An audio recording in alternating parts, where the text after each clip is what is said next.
Welcome back to मेरे प्यारे साथियों। मैं आपको पढ़ाने जा रहा हूँ आज मौलिक अधिकार।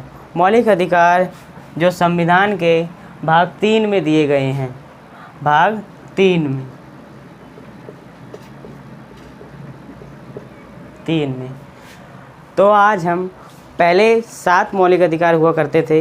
एक संपत्ति का अधिकार था, अब उसे हटाकर कानूनी अधिकार बना दिया गया है और जो 300 के ए में रखा हुआ है। तो हमारा पहला अधिकार आता है समता का अधिकार। देखिए दोस्तों, इसका पहले नाम था समानता का अधिकार, अब इसको समता का अधिकार कर दिया गया है। उसके कुछ कारण हैं, वो अगर मैं आपको बताऊंगा तो वीडियो बहुत लंबी हो जाएगी। तो पहला है समता का अधिकार। समता के अधिकार में क्या होता है, सभी को समानता मिलनी चाहिए, सभी को समान अवसर मिलने चाहिए। इसमें मुख्यतः 2 क्वेश्चन पूछे जाते हैं, अनुच्छेद 17 और अनुच्छेद 18। अनुच्छेद 17 जो कहता है कि छुआछूत का अंत।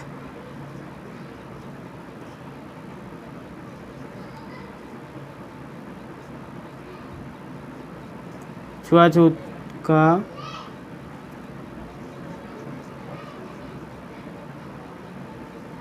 अंत। और अनुच्छेद 18 कहता है कि उपाधियों का अंत।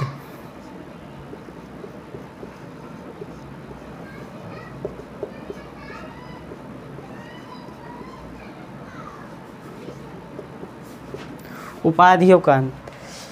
तो अनुच्छेद 17 क्या है, छुआछूत का अंत, मतलब कोई भी मनुष्य किसी के साथ भेदभाव नहीं करेगा। और अनुच्छेद 18 का मतलब है उपाधियों का अंत। जैसे कोई शाहजहाँ, जफ़र, ऐसे एक नाम लगा लेते हैं आगे सरनेम की तरह, जिससे हम बहुत अपने आप को ऊंचा मानने लगते हैं, तो ये अब ख़त्म हो चुका है, ये हम नहीं लगा सकते। अनुच्छेद 18 में लिखा है ये बात।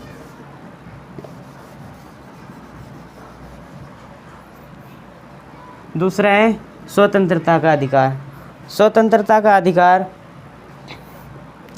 मैं आपको एक बात बताना भूल गया, यह अनुच्छेद 14 से लेकर 18 में है, ठीक है। और यह अनुच्छेद 19 से लेके 22 में है। स्वतंत्रता का अधिकार, सभी को समान जीवन जीने की ज़रूरत है और सभी उसे जीते भी हैं और देश में कहीं भी आ जा सकते हैं।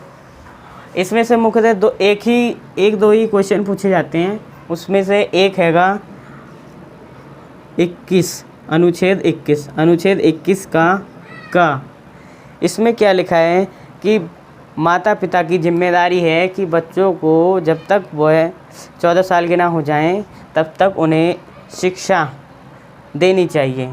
यह RTE में लिखा है, राइट टू एजुकेशन, बताया गया है ये।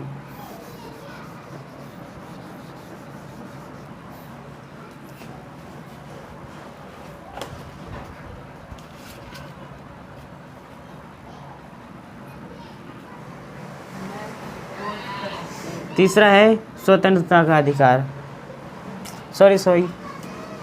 शोषण के विरुद्ध अधिकार। शोषण के विरुद्ध अधिकार से तो आपको भी पता है कि 14 साल तक के बच्चों को फैक्ट्री में काम नहीं करा सकते और मानव व्यापार पर रोक। मानव व्यापार का मतलब है कुछ लोग मानव अंगों का व्यापार करते थे, उन पर रोक। अगर मैं आपसे पूछूं कि कोई बच्चा 10 साल का है और वह एक चाय की टपरी पर काम करता है, तो वह उसके किस अधिकार का शोषण हो रहा है, तो आप जैसे ही बता दोगे कि शोषण के विरुद्ध अधिकार। चौथा है धार्मिक स्वतंत्रता का अधिकार।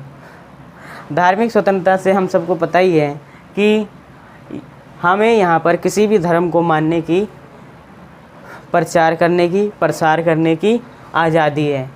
हम कोई भी धर्म मान सकते हैं क्योंकि हम भारत में रहते हैं। यह सभी अधिकार भारतवासियों के लिए हैं। कोई दूसरा अगर भारत में आकर कहेगा तो उसके लिए यह अधिकार नहीं है। अगर उसको ये अधिकार चाहिए तो कम से कम 5 साल के लिए भारत में रहना पड़ेगा, तभी उसे भारत की नागरिकता मिलेगी। ये बात का ध्यान रखना, पेपर में आ सकता है ये।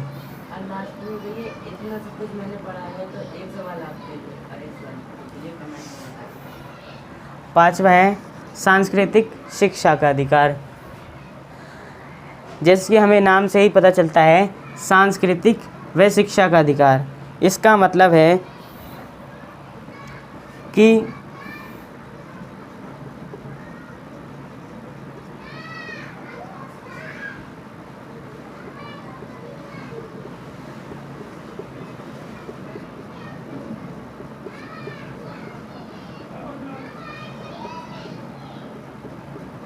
हमें अपनी संस्कृति में शिक्षा लेने का अधिकार है, लेकिन जो गवर्नमेंट स्कूल हैं हम वहाँ पर अपनी सांस्कृतिक शिक्षा ग्रहण नहीं कर सकते। उसके लिए हमें गुरुकुल आश्रम जाना पड़ेगा, तब हम इन शिक्षाओं को ग्रहण कर सकते हैं।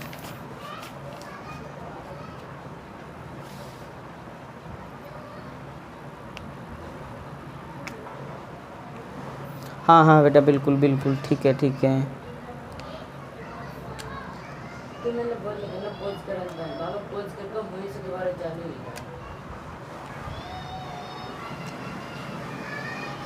क्या